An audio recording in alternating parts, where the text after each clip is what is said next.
আসসালামু আলাইকুম।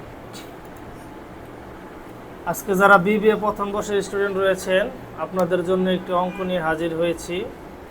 আপনাদের বেসিক অ্যাকাউন্টিং বই থেকে একটা অঙ্ক সলভ করার চেষ্টা করব। তো আপনারা অবগত রয়েছেন যে আগামী 21 অক্টোবর থেকে আপনাদের পরীক্ষা শুরু হতে যাচ্ছে। তো আজকে আপনাদের অ্যাকাউন্টিং ইকুয়েশনে একটি অঙ্ক সলভ করছি। এটা একবার জাতীয় বিশ্ববিদ্যালয়ের অধীনে এসেছিল। On April 1, 2015, Maruf Alam established Alam's traveling agency. The following transactions were completed during the month. এই প্রতিষ্ঠানটা মারুফ আলম নামের এক ব্যক্তির, তো ওনার লেনদেনগুলি নিচে সংগঠিত হয়েছিল। এপ্রিল 1 তারিখ বলেছে ইনভেস্টেড টাকা 60,000 cash to start the agency. এই এজেন্সিটা শুরু করতে উনি 60,000 টাকা বিনিয়োগ করেছিলেন। তো আমরা জানি ব্যবসার প্রথম যে টাকা নিয়ে শুরু করে সেটা আমাদের মূলধন বৃদ্ধি পায়, এবং যদি ক্যাশ নিয়ে শুরু করে ক্যাশ বৃদ্ধি পায়। তো এখানে ক্যাশ টাকা নিয়ে শুরু করেছে, আমাদের ক্যাশ বৃদ্ধি পাবে 60,000 সম্পদ পাশে, আর দায় পাশে ক্যাপিটাল বৃদ্ধি পাবে 60,000। এখানে রিমার্কসের ঘরে লিখতে পারি ইনভেস্টমেন্ট অথবা ক্যাপিটাল। তো আমরা জানি যে সম্পদ পাশে বৃদ্ধি পেলে দায় পাশে বৃদ্ধি পায়, আর সম্পদ পাশে হ্রাস পেলে দায় পাশেও হ্রাস পায়। এরপরে পরবর্তী লেনদেনটা আমাদের এখানে বলেছে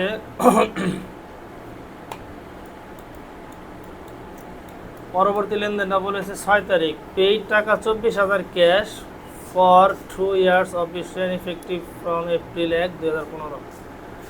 তো আমরা 24,000 টাকা পরিশোধ করেছি 2 বছরের অফিস রেন্টের জন্য।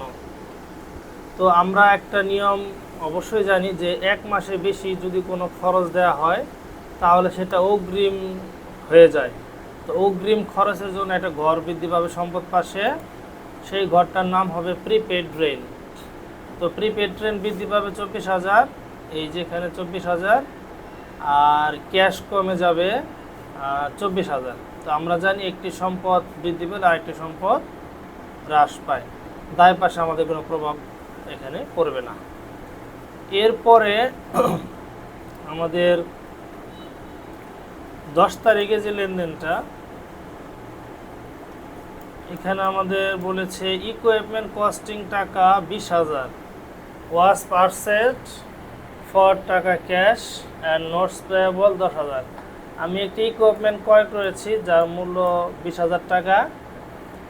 এই ইকুইপমেন্টটা ক্রয় করার সময় 10,000 টাকা আমি নগদ দিয়েছি, আর বাদ বাকি 10,000 টাকার জন্য নোটস পেয়েবল ইস্যু করেছি। তো আমাদের ইকুইপমেন্ট বৃদ্ধি পাবে 20,000, নগদ কমে যাবে যেহেতু নগদ দিয়েছি 10,000, আর 10,000 টাকার আমরা একটা নোটস পেয়েবল ইস্যু করেছি বা প্রদেয় বিল আমরা ইস্যু করেছি। তো প্রদেয় বিল বাবদ বাড়বে আমাদের 10,000। আচ্ছা, এরপরে 15 তারিখে লেনদেন বলছে 1800 cash for office supplies. Paid টাকা 1800 ক্যাশ ফর অফিস সাপ্লাইস। আমি একটু অফিস সাপ্লাইস ক্রয় করেছি যার জন্য 1800 টাকা ব্যয় করেছি। তো অফিস সাপ্লাইস বৃদ্ধি পাবে 1800 টাকা, এটা সম্পদ হয়। আর নগদ টাকা যেহেতু পেইড বলা আছে, আমাদের নগদ টাকা কমে যাবে 1800। তো আমি জানি বা আমরা জানি যে একটি সম্পদ বৃদ্ধি পেলে আরেকটি সম্পদ হ্রাস পায়। তো অফিস সাপ্লাইস বৃদ্ধি পেলে 1800, আর ক্যাশ হ্রাস পাবে 1800, আমাদের দায় পাশে কোনো প্রভাব পড়বে না। আচ্ছা, এর পরের লেনদেনটা পারফর্ম সার্ভিস ওর টাকা 20,000, টাকা 15,000 cash from customer, and the balance of টাকা 5,000 is bill to customer on account. তো আমি একটি সেবা দিয়েছি 20,000 টাকা, যেহেতু আমাদের প্রতিষ্ঠানের সেবা জাতীয়, একটি কাস্টমারকে সেবা দিয়েছি 20,000 টাকা। এর মধ্যে নগদে পেয়েছি 15,000, আর বাদ বাকি 5,000 টাকা আমরা বিল করেছি, পরে পাবো। তো আমরা জানি যে যাবতীয় আয় মূলধনের সাথে যোগ করতে হয়।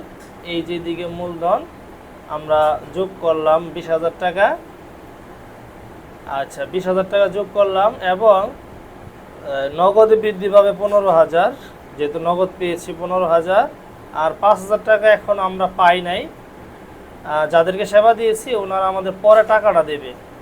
তো যাদেরকে সেবা দেই ওরা যদি টাকা না দিতে পারে সাময়িক, তাহলে অ্যাকাউন্ট রিসিভেবল নামে একটা ঘর বৃদ্ধি পায় সম্পদ পাশে, তো এটা 5,000 টাকা বৃদ্ধি পাবে। এই দুইটা যোগ করে 20,000, দায়ের দিকেও 20,000, সম্পদের দিকেও 20,000। তো কিছুক্ষণ আগে একটা কথা বলেছি, যাবতীয় আয় ক্যাপিটালের সাথে যোগ হয়, যাবতীয় ব্যয় ক্যাপিটাল থেকে বিয়োগ হয়। এটা আমাদের মনে রাখতে হবে। এরপরে 6,000 টাকা payment was made or notes payable 20 তারিখে। এটা আমরা নোটস পেয়েবলের যে টাকাটা ছিল, নোটস পেয়েবলের টাকাটা ছিল 10 তারিখে 10,000 টাকা। ওর মধ্যে আমরা 6,000 টাকা পরিশোধ করেছি, যেহেতু পেমেন্ট বলা আছে। তো 6,000 টাকা আমাদের ক্যাশ কমবে, এই যে এদিকে 20 তারিখ দিয়ে ক্যাশ কমালাম 6,000, আর নোটস পেয়েবল কমবে, যেহেতু ওরা আমাদের কাছে পাইতো 10,000 টাকা, আমরা ওদেরকে 6,000 টাকা পরিশোধ করছি। এর জন্য আমাদের সম্পদ পাশে ক্যাশ কমছে, দায় পাশে নোটস পেয়েবল কমেছে। এর পরবর্তী লেনদেনটা 28 তারিখ, পেইড এমপ্লয়ি স্যালারি 3,000 টাকা। শ্রমিক কর্মচারী যারা আছে ওদের খরচ, ওদের বেতন দিয়েছি 3,000 টাকা, এটা আমাদের খরচ হয়েছে। তো আমি বলেছি যাবতীয় খরচ ক্যাপিটাল থেকে কমে, এই যে দিকে আমরা 28 তারিখ দিয়ে এই ক্যাপিটাল থেকে 3,000 টাকা কমাবো। খরচটা যদি নগদে হয় তাহলে আমরা এদিকে নগদ কমাবো, তাহলে এইদিকে মূলধন থেকে কমবে 3,000 আর নগদ থেকে কমবে 3,000। এর পরবর্তী 30 তারিখ, 1 মাস rent to be treated as expenses. তো আমাদের এখানে রেন্ট ছিল 24,000 টাকা। এটা ছিল কত মাসের? 2 ইয়ার্স, আই মিন 24 মাসের। তো 24 মাসে যদি 24,000 টাকা হয় তাহলে এক মাসে কত? তাহলে 24 দিয়ে ভাগ দিলে এক মাসে হয় 1,000 টাকা। এই 1,000 টাকা আমাদের খরচ হয়েছে, মানে ভাড়া খরচ হয়েছে। তো এটা আমরা যেহেতু খরচ হয়েছি তাহলে ক্যাপিটাল থেকে কমাবো আগে, এই যে কমালাম 1,000, আর প্রিপেড রেন্ট থেকে কমাবো 1,000। তো সম্পদ পাশে হ্রাস পেলে দায় পাশেও হ্রাস পায়। এরপরে সর্বশেষ এন্ট্রি 30 তারিখ, সাপ্লাইজ কস্টিং টাকা 800, were use out of supplies purchase on April 15। আমরা যে সাপ্লাইজ ক্রয় করেছিলাম 15 তারিখে 1,800 টাকার, ওইখান থেকে 800 টাকার সাপ্লাইজ খরচ হয়েছে। তাহলে আমি এর আগে বলেছি কয়েকবার, যাবতীয় খরচ ক্যাপিটাল থেকে কমবে, তাহলে আমরা ক্যাপিটাল থেকে কমে 800 টাকা, আর যেহেতু অফিস সাপ্লাইজ থেকে কমবে 800 টাকা। এরপরে আমাদের আর কোনো এন্ট্রি নেই। এরপরে আমরা সম্পদ পাশে যোগ করব, যেখানে মাইনাস দেওয়া আছে এগুলো বিয়োগ করে, যেখানে মাইনাস নেই এগুলো যোগ করে আমাদের সর্বশেষ ক্যাশ ব্যালেন্স হবে 30,200। এরপর প্রিপেড রেন্ট হবে 23,000, ইকুইপমেন্ট হবে 20,000, সাপ্লাইস হবে 1,000, অ্যাকাউন্ট রিসিভেবল হবে 5,000। এই সবগুলি সম্পদ পাশে ব্যালেন্স যোগ করলে হবে 79,200, আর দায় পাশের দুইটা ব্যালেন্স যোগ করলে হবে 79,200।